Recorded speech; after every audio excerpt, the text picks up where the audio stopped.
So I'd like to offer a warm welcome to Anna Bird, Contact's CEO, and a welcome because it's Anna's first conference with us today. So thank you, Anna.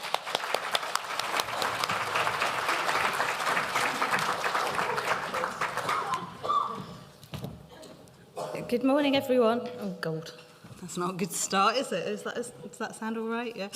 I'm not great with tech. Good morning. I'm Anna Bird. I'm Contact's new Chief Executive, and I also chair the Disabled Children's Partnership, which you may know, but which is a coalition of more than 110 charities supporting disabled children and their families. So I joined Contact last summer, so this is my first parent participation conference. It's a real pleasure to be here, and I hope to get to speak to lots of you during the breaks. I'm going to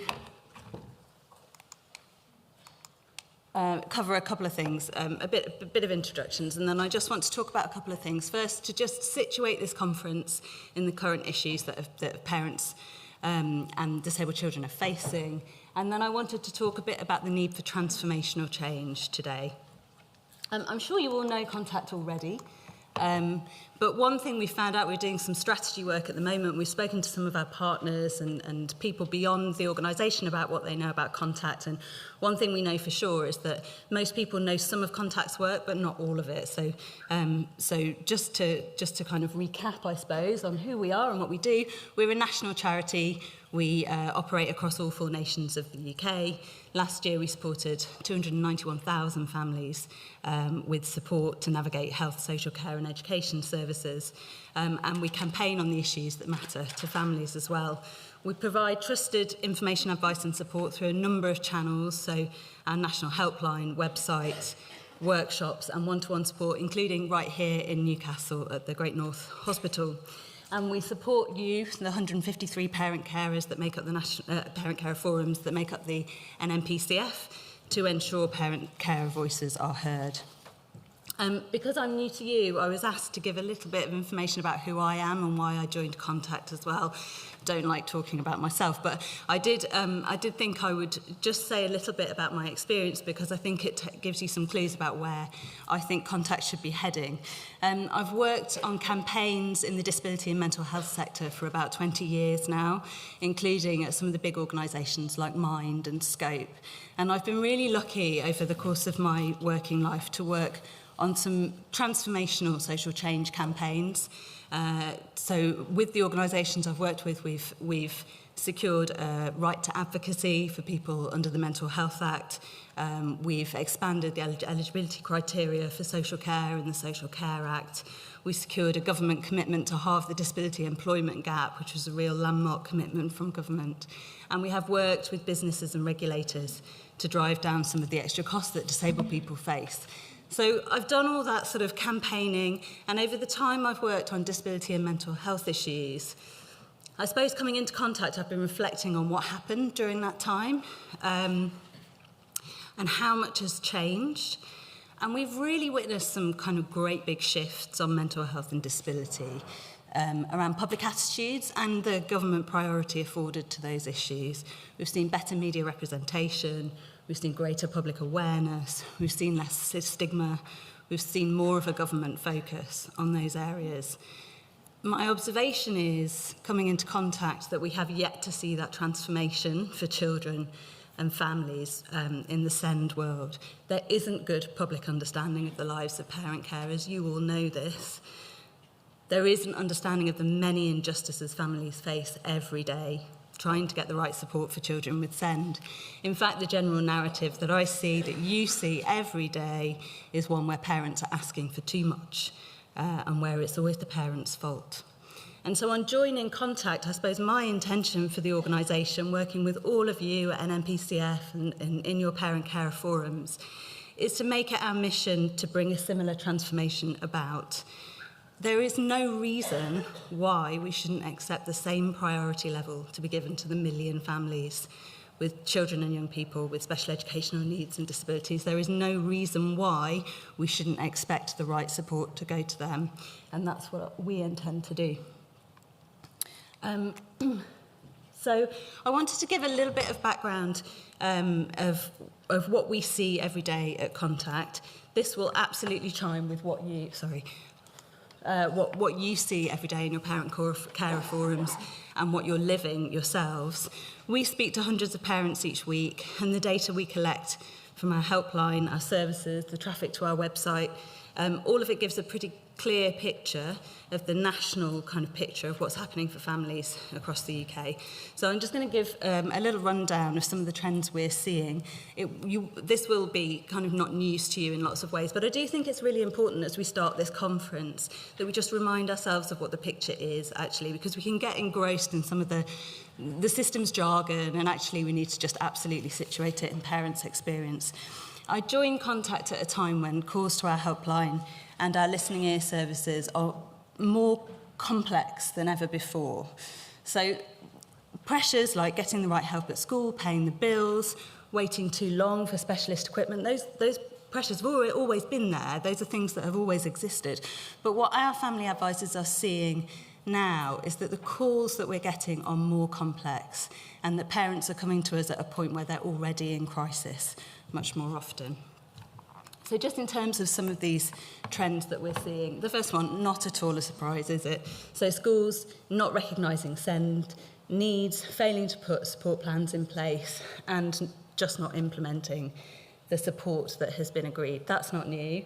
I think we're seeing increasingly long waiting lists for assessments and diagnosis, and also children and adult mental health services. At Contact, we've seen a 21% increase in calls this year around school exclusions. That's a kind of growing concern. And then, of course, absence, which obviously is the topic of the day. I think the Minister was on the news this morning talking about increasing fines for parents for unauthorised absence. Well, we're seeing that in the helpline, with parents being faced with home visits, families threatened with court proceedings and fines because of absences that are not unexplained, they're explained by their children's health conditions or disabilities, but there is some sort of doubt or suspicion attached to that. In terms of social care, the Disabled Children's Partnership did some research about social care, and they found that only 1 in 7 families think they have the right level of care support in place. And 1 in 4 families were told they couldn't have an assessment, despite the fact that they have an entitlement to an assessment under the law. We're seeing on the helpline lots of concern from parents that if they do have a review of their care plan, they're going to lose support, particularly respite care. We're seeing lots of issues around direct payments, where people are given a direct payment, but there's nothing to spend the money on. They're having to hand the money back without any support being put in place. And there's an issue around behaviour, kind of where parents are being accused of failing to establish boundaries for their children, when actually this is a support need, and actually parents are being sent on parenting courses. So all of those is kind of a flavour of what's going on in social care. I'm sure you will have much more detail on some of that too. We're in the midst of a cost of living crisis, and we're seeing that as well in our kind of helpline calls. We've done some Contact regularly does research into the cost of living for families with children with special educational needs and disabilities. On average, those families spend £1,600 extra a year on their energy bills alone. But the rate is really variable. So we've been working with a campaigner called Samantha. I don't know, I hope that some of you will have seen our campaign. Samantha has written to the Chancellor ahead of Budget Day asking for additional support around energy costs. She pays £500 a month just to keep essential equipment, her breathing apparatus for her son, kind of the generators she needs, all of that kind of thing, going, and she really needs additional help. And you can sign the petition and get involved with that campaign on the Contact website. But we're seeing the impact of that cost of living crisis really, really hitting home. So 39% of families, unlike Samantha, who's absolutely unable to turn that equipment off, but many are turning essential equipment off. And during the pandemic, 30% of families with disabled children went without heating. 37% ate less themselves so they could make sure that the support was there for their family. And no surprise to anyone in this room, 60% of parent carers have given up work or reduced their hours in order to provide the right support to their families with an average loss of earnings of £21,000. I think we need to remind ourselves of those facts. that is a pretty dire situation, and it can feel really depressing. But there is some good news, because despite all the challenges, we're seeing parents' voices getting stronger than ever. So this year we see more parents than ever involved in parent-carer forums. More are wanting to speak out and campaign. More are wanting to speak in the media with Contact and other organisations. We've been working with campaigners like Natalie Hay, who ran a fantastic, successful campaign around free school meals, and a brilliant campaigner called Andrew Turner, who's running a really long-fought campaign. Really hard work to try and get access to child trust funds for families whose children don't have the capacity to manage their own finances. The work you do is vital to hold local and national decision makers to account and make sure they're working in the interest not of the system, but of the parents and carers they're there to serve. And the children, ultimately, they're there to serve. And I think nowhere is this more true than the work you do locally around the Change programme. It's a year since the improvement plan was introduced, and it's also a year where we've seen increasing budget pressures. It's an election year where it sometimes feels like politicians have massively taken their eye off the ball around SEND reform. And so I think the work that you do, using every avenue to campaign, is really crucial.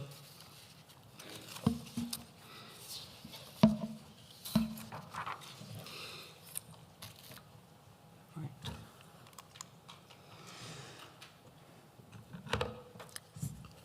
So you all know that the support offered to children and young people with special educational needs and disabilities and the attitudes that underpin policy and practice are not sufficient. Let me just find the right piece of paper. This is what happens when you have a long speech. But I guess what has struck me coming into Contact is that the world has just not changed for children and young people with special educational needs and their families. It feels like a world where time has stood still compared to other sectors, other movements, some of the other places I've worked, certainly. It feels sometimes like we're fighting for crumbs. Despite all the promise of change in the improvement plan and the change programme, progress is stalling or is even going backwards. Families are routinely having not just to fight for the care they need, but also to to justify why they might feel like they deserve it. Injustice seems to be quite a common part of life. And I don't know whether some of you saw the comments made by Warwickshire councillors a couple of weeks ago. If you haven't, don't look it up, I would advise. But I think it's a really good example of the woeful ignorance that still exists around special educational needs and disabilities. Since I joined Contact, and I've been working on social justice issues for a long while, I have been routinely shocked by some of what I see, and I feel like I'm quite unshockable, but I have been genuinely shocked. And I suspect that people in this room have gone beyond shock often. This is your lives. Lots of things you become inured to it after a while. I'm still being shocked, and maybe it's helpful to kind of play some of that back. But I think some of the things, I guess I just wanted to share a couple of illustrations of why I think we need not just policy change, not just a tweak to the way things work, but genuine transformational change, because some of what I see is just really not okay. So you're going to know what I'm talking about. I'm talking about the examples that really stick in your gut. They're the ones where it's cruel, it's unkind, you see real ignorance about what's happening for families and what families need. So first example, I mentioned Andrew Turner, who's been working to campaign for access to child trust funds for families whose children can't manage their finances themselves. And there isn't a provision so that families can help get access unless you go through the court of protection. It's extremely expensive and really fiendishly complicated. Andrew wanted to get a bike for his son. He had a child trust fund, he had £2,000 in it, and he wanted to get access to a bike for his son so that he could be more independent as he came of age. And he was told that it would cost thousands of pounds from the court to go through the court of protection. And he spoke to a lawyer, and the lawyer said to him that he would be better off waiting for his son to die and getting the money then. Now, I don't think the lawyer actually was trying to be cruel, but it is really, really cruel. What I think it is a perfect example of where families' hopes and dreams are just they have no value at all. They're completely trampled. And actually where a child's young life is being seen as an obstacle that one day we'll get over. The second example, I was speaking to the chair of Contact. So she's the parent of a son who's got really complex impairments, and she has been accessing the Disabled Facilities Grant to do some kind of quite complicated renovations of her house. As her son gets older, he needs kind of a stronger bath and kind of widened doorways, extra hoists. So you'll know the DFG is capped at £30,000. And the local authority asked her to sign a form before the work started to consent that any money above the £30,000 she would pay. Now, the local authority did not give her any indication at all of how much she might need to pay. And the work couldn't start until she signed a blank cheque for whatever money was remaining. There are loads of issues here. There's a problem with the capping of the Disabled Facilities Grant at £30,000. There's a massive issue with the fact that it's not been uprated as all the costs of building work and other things increase. But in what other walk of life would it be acceptable to ask someone to write a blank cheque for essential services? I just don't think it would be. And then the third example I just wanted to mention was I spoke to a mum of a little boy who's been diagnosed with PDA. She's struggling to get the right support for him at school. And the school said they didn't know much about PDA, which I think is pretty common. So she took in a book and said, maybe you could read the book. This was helpful for me when I got the diagnosis. And the school said, we don't have time to read a book. Can you go away and make a summary of the book? So the mum took 2 days off work and she took the book and she did a perfect 2-page summary. Now, it's a really small example, and I'm so sure it will chime with lots of your own experiences. But for me, it's just a perfect example of how the responsibility always lands with the parents to make it okay. And that's just not okay. So the story is always the same. Parents are somehow made to feel unreasonable for asking for very, very reasonable things. Access to their own money, to know how much they're going to have to pay for something, for school, the support that's provided by a school, to know what it is they're dealing with and to have the relevant expertise. And the responsibility for fixing the problem always seems to lie squarely with the parents, not the government, not the local authority, not the school. What we find is that insufficient accountability in all those places, the result is extra time, emotional effort, pain on the part of the parents holding things together. And the final example that has shocked me is a statistic, and it's one that you're going to know extremely well. But it shocks me every time I hear it coming into this sector, and that is the 96% figure, right? 96% of appeals to the Send Tribunal are successful. In virtually every case where a parent challenges the local authority's decision, virtually every case, the decision is overturned. That is the indication of a system that is broken. We all know that statistic, but it still astonishes me every time I think of it. What it tells us is that parent carers are not asking for unreasonable levels of support. They know exactly what's best. They're not unnecessarily litigious. They're not pushy parents. They're doing what anyone would do. They're fighting for the right support for their kids. So we need transformational change. And I think what that means is lifting our sights beyond the current policy agenda. I don't think the change is going to happen there. We need to shift attitudes. We need to be thinking about what happens with the next government. We need to be thinking about what we can role model ourselves. I think we need to be able to articulate the longest term change we want to see. And there are kind of 3 areas I think that we would at Contact prioritise as kind of the underpinning principles of that change. Firstly, a ruthless focus on outcomes for children and families. If we're thinking about what support needs to do, we need to start with those fundamental rights, obviously education, a safe home, financial security. I think we should also be thinking about how the support provided to families enables fun, adventure, joy, friendship, all those things that genuinely make a life meaningful.